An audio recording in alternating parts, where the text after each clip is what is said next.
Sa Nicolas, sunod. So, pili sila sa live.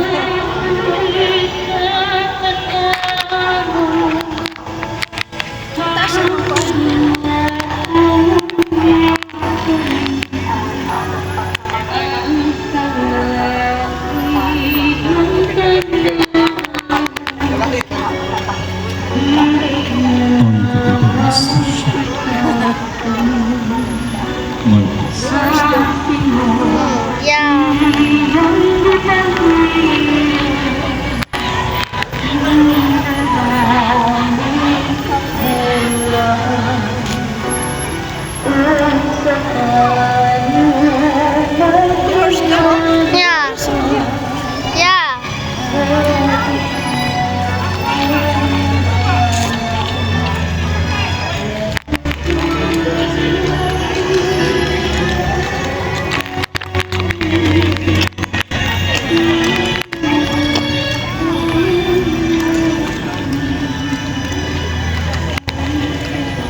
Look at that.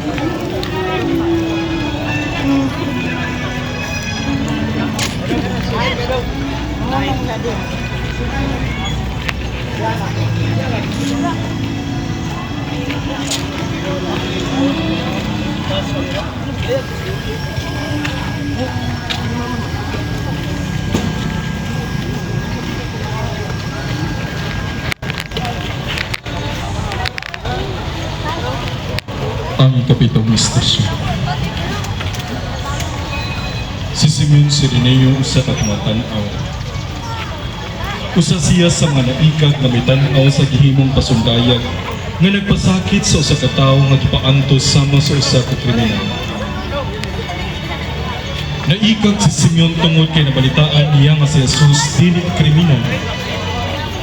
Busa milugsong siya syudad sa pagsaksi. Apan nakitaan niya ni adtong adlaw.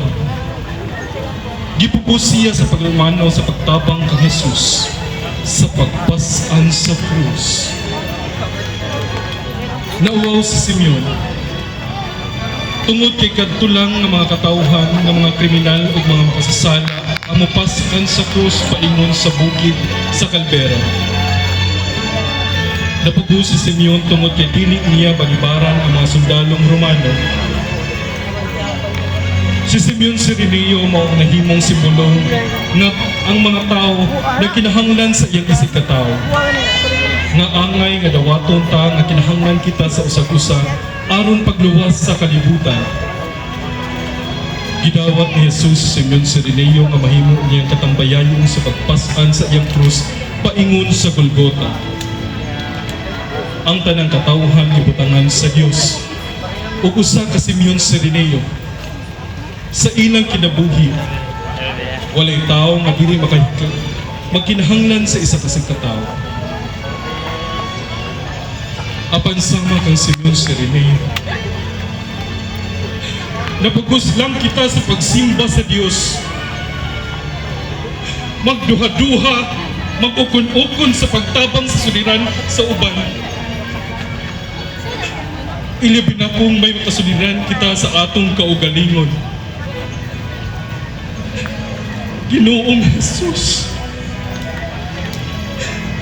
hatagi kami og mga Simeon Sirineo sa among kinabuhi. Tabangi kami sa pagdawat sa among kahuyan ug labaw sa tanan sa paghatag sa gugma ngadto sa uban sa kasing-kasing. Mapasa ang among dughan o pagduha-duha ang kauwaw.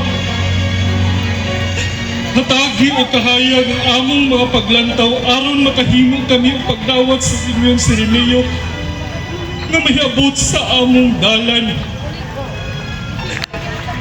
Amen, Jesus. Amen.